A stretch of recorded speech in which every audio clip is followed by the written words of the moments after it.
So গর্ভাবস্থায় সব মায়েরই আসলে মনের মধ্যে একটা ভীতি থাকে যে বাচ্চার সুস্থতা, নিজের সুস্থতা, প্লাস একটা অনেক সময় মনের মধ্যে বিভিন্ন ধরনের ভয় কাজ করে, স্ট্রেস কাজ করে। সো তখন আমরা আসলে ধর্মের কথাটা খুব চিন্তা করি যে তখন আসলে ধর্মীয় জিনিসগুলো মেনটেন করলে মনের মধ্যে একটা প্রশান্তি আসে। আমার কাছেও বিষয়টা ওরকমই মনে হয় যে রোজা, নামাজ এগুলো আসলে স্পিরিচুয়াল মেডিসিন হিসেবে কাজ করে। আমরা অনেক অসুস্থতায় ভুগি, গর্ভাবস্থা অনেক ধরনের কমপ্লিকেশন থাকে।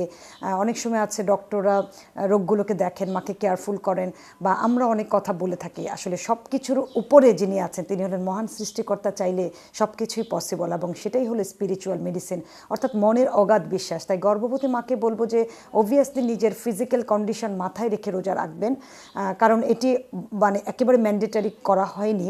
সৃষ্টিকর্তাও বলেছেন যদি আপনার শরীরে আপনি স্বাভাবিক থাকেন, আপনার যদি রাখার উপযোগী থাকে আপনি তখন রাখতে পারবেন, না রাখতে পারলে সেটা আমরা পরেও আসলে চাইলে কাভার করতে পারবো। এক্ষেত্রে অনেক ধরনের কন্ডিশন, ফিজিক্যাল কন্ডিশন যখন তৈরি হয় মায়ের, যারা অনেক বেশি ওজন নিয়ে প্রেগনেন্সি শুরু করেন তাদের একরকম, যারা আন্ডারওয়েট নিয়ে শুরু করেন তাদের একরকম, এবং প্রেগনেন্সিটা খুব আনপ্রেডিক্টেবল থাকে, এক একজনের মুখের টেস্ট এক এক রকম থাকে। সব ধরনের খাবার কিন্তু সবাই খেতে পারে না। প্রচণ্ড গ্যাসের একটা সমস্যা হয় প্রেগনেন্সিতে, কনস্টিপেশন এবং বুক জ্বালা পোড়া, ভমিটিং টেন্ডেন্সি হয়।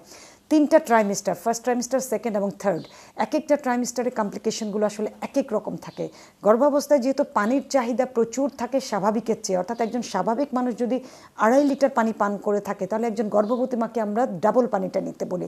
তাই রমজানে তাকে পানিটাকে ভালো মেনটেন করতে হবে। অলমোস্ট আমি বলবো যে ফ্লুইড মেনটেন করে রোজাটাকে রাখানো, তাহলে মায়ের শরীরটা ভালো থাকবে, হাইড্রেট থাকবে, গর্ভের সন্তানও ভালো থাকবে।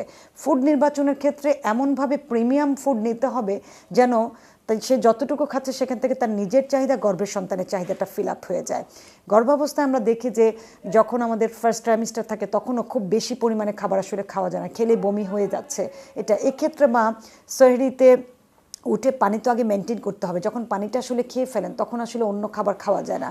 এই জন্য একটা কমপ্লিট খাবার আপনি নিতে পারেন, লাইক আপনি ডাল বাদ দিয়ে সবজি, চিকেন দিয়ে একটা পাতলা কম মশলা দিয়ে একটা খিচুড়ি হতে পারে ডাল বাদ দিয়ে।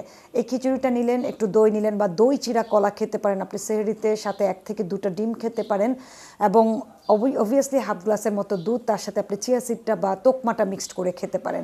তাহলে মায়ের কনস্টিপেশনের বিষয়টা থাকবে না এবং হেলদি এনার্জেটিক কিন্তু মা থাকবে। এবং অবভিয়াসলি সেহরিতে 1 থেকে 3টা খেজুর একজন গর্ভবতী মা খাবেন। যখন ইফতারে আসবেন, ইফতারে প্রথমেই মাকে বলবো যে পানি এবং খেজুরটা খেয়ে একটু রেস্ট করার পরে আপনি খাবারটাকে স্টার্ট করবেন, স্লো ইটিং করবেন যেন আপনি হেলদি ওয়েতে খাবারটাকে নিতে পারেন। খুব দ্রুত যখন খাবার খাবেন আপনার ভমিটিংটা বাড়বে, গ্যাস হয়ে যেতে পারে। এই জন্য স্লো খাবেন। একসাথে অনেক ধরনের ফ্রুট জুস, চিনি জাতীয় শরবত এগুলো আপনার খাদ্য তালিকায় রাখবেন না। প্লেন পানি আপনাকে তখন ভালো রাখবে, কারণ অনেক সময় চিনি জাতীয় যে শরবতটা থাকে সেটা কিন্তু গ্যাস তৈরি করে। আর্টিফিশিয়াল অনেক কালারফুল শরবত থাকে, সেটাও আপনার গ্যাসের জন্য দায়ী হবে। তাই এই অল্প সময়ের মধ্যে আপনাকে যে কাজটি করতে হবে, ফুড নির্বাচনটা যেন ভালো হয়। ইফতারে আপনি ডিরেক্টলি ভাত খেয়ে ফেলাটা আমার কাছে সবচেয়ে বেস্ট মনে হয়, যে ভাত থাকলো, মাছ থাকলো, মাংস থাকলো এবং সবজি থাকলো। ইফতারে চাইলে আপনি কিন্তু ডাল খেতে পারেন, তাহলে কমপ্লিট একটা নিউট্রিশন আপনি এই সেট থেকে পাবেন। 1.5 থেকে 2 ঘন্টা পরে আপনি যেটা করবেন যে সিজনাল যে ফল থাকে, যেমন এখন তরমুজ আছে, বিভিন্ন ধরনের আরও আপেল পাওয়া যায়, বা আমাদের দেশীয় যে ফলগুলো সেটাতে আমরা এমফাসাইজ করি, কিন্তু সন্ধ্যার পরে অনেক সময় আছে যে ফ্রুটসে খুব গ্যাস তৈরি হয়। এর জন্য গর্ভবতী মা একটু কেয়ারফুল থাকবেন যে কোন ফলটা খাবেন। পেয়ারাটা আমি অ্যাভয়েড করতে বলি। গর্ভাবস্থায় ম্যাক্সিমাম মাকে আনারস এবং পাকা পেঁপেটা আমরা খেতে না করি, ভিটামিন এর জন্য এবং আনারসের কিছু উপাদানের জন্য, গর্ভপাতের ভয়ের জন্য এই ফলগুলোকে অ্যাভয়েড করতে বলা হয়। কলা আর তরমুজ এই দুটো ফল রাখতে পারেন, আপেল এবং নাশপাতিও কিন্তু আপনার জন্য সেফ, কাজে আপনি চেঞ্জ করে খেতে পারেন। মাঝে মাঝে লেবুর শরবতের পরিবর্তে আপনি ডাবের পানিটাও কিন্তু এই টাইমে খেতে পারেন। তার ডাবও কিন্তু অল্টারনেটিভ একটা ফ্রুটস আপনার জন্য।